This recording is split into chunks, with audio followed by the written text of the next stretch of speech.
you ever wanted to know what it's like to be an Aquarius, it is this moment right now. It is this high level awareness of humanity while also being alone in your own space to have this time to reflect and connect to your own truth while also being so interconnected with the collective through the power of the internet and communication, loving people from a distance. This is Aquarius with that objective perspective, awareness of humanity.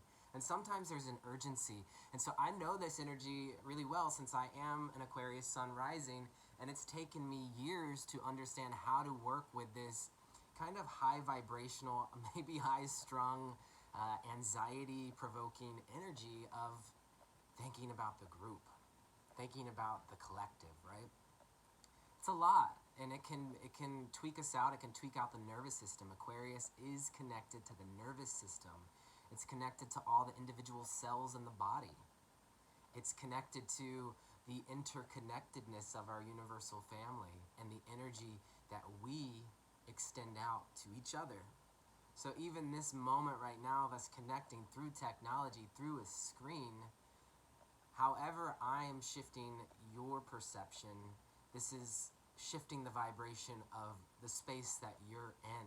And so it's starting to get quite ethereal, or even like when I hear people talk about Bitcoin, which by the way, I do have Bitcoin. A friend of mine gifted me some for the new year, and it seems an interesting concept that is so ethereal and so conceptual that even my Aquarian brain doesn't quite understand Bitcoin quite yet. But this is interesting because Uranus, the planet that is about technology and revolution, which is the ruling planet for Aquarius, is in Taurus. It's been in Taurus for about a year, and it will stay there for another 6 years, which represents innovation around finance. Innovation, Uranus, finance, Taurus. But beyond finance, Taurus is really about values. So right now, we are having a radical change and upheaval to our values systems. This is coming through right now. The moon is in Taurus. We're in Aries season, conscious awareness of the self, of identity, of birthrights. Aries. Taurus moon, a deep intuitive understanding of values. And so as the moon's in Taurus on Friday and Saturday and Sunday morning, this is a time for you to really realign with what it is that you value. And I know for me, that's all shifting and changing with the current state of the world. And so that's something for you to tune into this weekend as the moon's in Taurus. So this is the Astrology of Now. I'm Jeff Henshaw. Thank you for being here. What I'm going to do is I'm going to be giving you some updates for Friday, March 27th through Tuesday, March 31st. And so we talked about the moon in Capricorn. We can also talk a little bit about Aries season and how Aries, our cardinal fire sign, which is the initial spark of existence, right? It's hitting the light switch on to your own inner godlike consciousness. This Aries sign, the ram, is ruled by the planet Mars, which I like to call the planet of divine action. So we can look to Mars to better understand our Aries season. Mars is in Capricorn right now and has been going through and really activating, right? Divine ambition, divine activation. This is Mars. All of the Capricorn placements. Mars transited the South Node in Capricorn, transited Jupiter and Pluto in Capricorn, but didn't quite make it to Saturn because Saturn just entered Aquarius this past week. So Saturn is the planet of spiritual adulting, is what I like to think of it. Saturn is this placement that is asking us to step up to the plate of our higher self, particularly in whatever sign Saturn is in. So Saturn just entered Aquarius, and this starts a new 3-year theme for us. Saturn entered Aquarius and is asking us to step up to the higher self, step up into our power as adults to take responsibility for all Aquarian things. This is humanity, this is community, this is the way that we are distributing information and making it available to everyone. The internet, social media. So Saturn says you're grounded to whatever sign Saturn enters. So you're grounded, humanity, or you're grounded I want you to use the internet like an adult. I want you to use social media very responsibly. So for me in my own life, I've already started making a shift where I am restricting Saturn how much time, also Saturn, I use on the internet. So a symbol we can use for Saturn is that little emoji hourglass where time is running out, right? Saturn is time.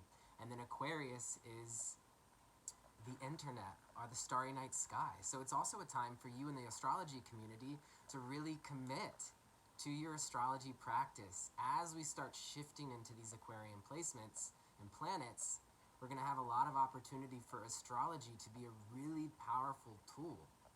So I'm bringing that up because Mars has been in Capricorn. Mars, the ruling planet of Aries. So we get to understand our flavor of this Aries season by following the path of Mars. And so Mars enters Aquarius on March 30th, which is Monday. And then on March 31st, Mars and Saturn meet up in the sky. And so Saturn is kind of like a brick wall. And so Mars is coming through and finally meets Saturn. And so all of that forward movement, things have been going really fast. I remember I was talking to a friend a few weeks ago, and it felt like I had talked to him a year ago. We've experienced so much energy, so much emotion, so many conversations. A lot of us have been putting a lot of information out in the world, been working really hard, are just processing a lot in our internal worlds. So hopefully as Mars is coming up with Saturn, there will be a moment of, okay, I can stop and breathe for a moment and shift gears into Aquarius. So I pulled some cards for us, and the first card I pulled was the Five of Swords. This is an interesting one because the Five of Swords, the fives in the tarot are usually about some sort of stuck energy or feeling a little bit like conflict. You can think the number 5 is halfway between 1, which is the purity of spirit, and 10, which is the culmination of spirit. So to be stuck here, I think of the fives as being stuck between heaven and earth, our ether and the physical realm. So to be stuck in thought, swords are thought. Swords represent science, logic, being analytical. In a higher form, swords are about universal truth, the things that unite. The sword has the power to separate or unite. And so getting the Five of Swords, I associate this card with Aquarius, and it feels very Mars in Aquarius. So I see this person with a fiery red hair, which kind of reminds me of Donald Trump a little bit. It's someone hoarding all of these swords, trying to keep truth from other people with, maybe not paying attention to science, maybe not paying attention to logic. So this would be a time for us to listen to other people, not shut other people out, right?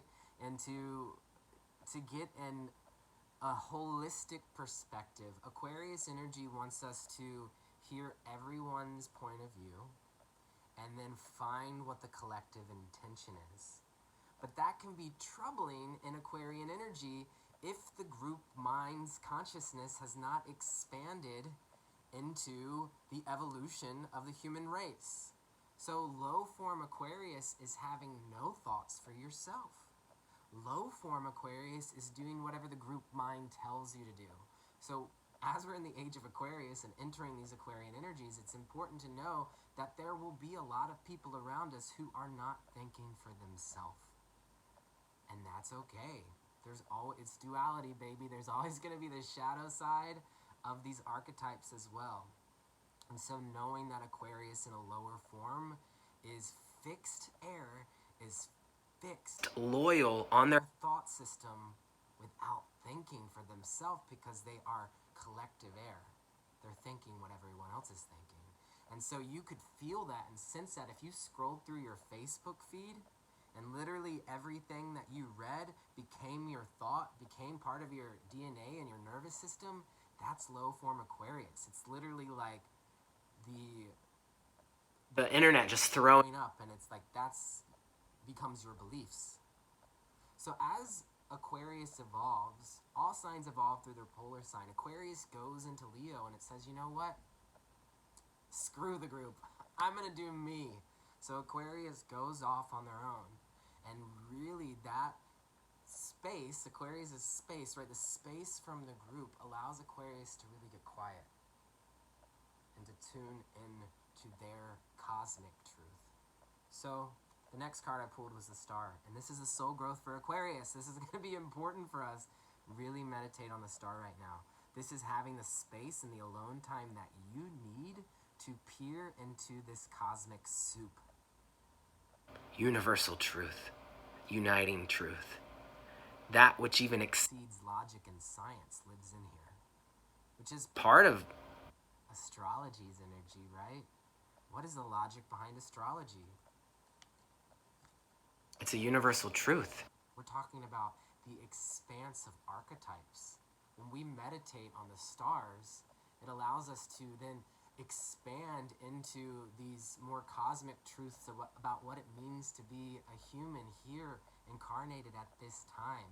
And so really, this invitation for us to be at home, alone. I don't know if you are alone. Many of you are probably spending more time with your family or with your roommates. For me, I have been alone since March 1st up here in this Airbnb artist studio.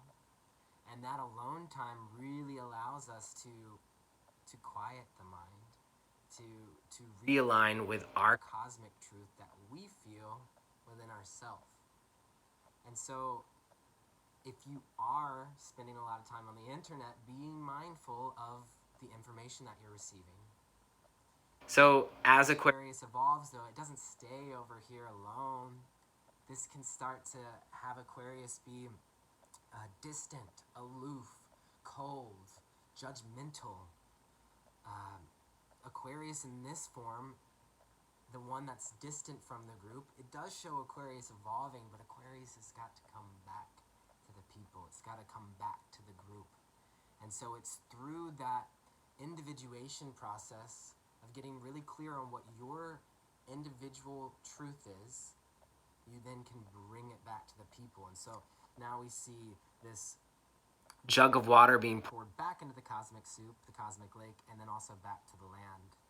And so this is what's available to us beyond science and logic and reason, which is the sword, which could be separating us, is that we hold within our DNA the information of all of the planets. We hold within our DNA the healing properties of all herbs and plants and medicine. We hold this unique innate ability to bring healing and realignment to ourself so that we can realign with the earth. And when we look at the star card here, we'll see the tree in the background with a bird up there in the tree, a little messenger. But I like to think of that as a grieving tree, as a place to go and grieve the pain you feel for humanity. Aquarius, people say, is this sign that is cold and not very emotional, but actually Aquariuses feel very deeply. If Aquarian energy is feeling cold to you, it's because it's out of self-preservation. Because in order to progress society forward, you do have to come from this objective perspective that might feel a bit more logical. Just like astrology is ruled by Aquarian energy, astrology sometimes can feel unemotional, but we know it's not. We know we're guided there because of the feeling that we get when we hear these words that are true, not to just the mind, but also to the heart. So the moon will enter Gemini on Sunday, and so we have the moon in Gemini Sunday and Monday. So this weekend, Taurus moon, Friday, Saturday, and that's a good time to realign with your values, particularly as it relates to your very sense of self, Aries. And then as the moon moves into Gemini, it'll be a great time for you to start putting together information. Start reaching out to people in your community about whatever it is that you're initiating this Aries season, about whatever new beginning we're in. And so right now, Aries Sun is hanging out with Chiron and Black Moon Lilith. So the mantra that I want to leave you with, because Chiron is about wounds and healing, Black Moon Lilith is our deep primal urges, desires, instincts that have been repressed by our modern patriarchal society. So as the sun lines up with Chiron and Black Moon Lilith, which has been happening this week, we have the opportunity to get really conscious of these themes. And so I am as Aries, healing. Chiron, I am healing. Or we could say, Aries, I was born to heal. I was born to heal. Chiron and Aries. So you can breathe that into the body. I was born to heal. You can breathe that into the head. This is the part of the body that Aries rules over. And as we move into Mars entering Aquarius, breathing into the nervous system. I was born to heal. So again, my name is Jeff Henshaw. I'm an astrologer, a teacher, a poet, an author, a healer, and I offer spiritual support in times of need. If you're interested in a reading, you can check that out at astrologycousins.com. I also have a workshop download that I just released on Black Moon Lilith. Unleash the Queer Witch in your chart. You can purchase that on my website. If you purchase it by Friday, you can use the coupon code QueerWitch for $15 off. And I also have a new workshop download coming out. This is the first time I'm announcing it. It is about Saturn on becoming your own daddy. I'm still working on the title of it, but Saturn's daddy. So become your own daddy, learning about Saturn, Saturn return, Saturn in Aquarius, and Saturn through all 12 signs. It's going to be a deep dive 3-hour workshop download. So if you're interested in any of this information, you can go to you can sign up for my newsletter, link in the bio, and I'm supposed to be keeping these under 10 minutes, but I have a lot to share with you, so I hope this uploads. Anyway, take sweet care, cousins, and remember, deep breaths.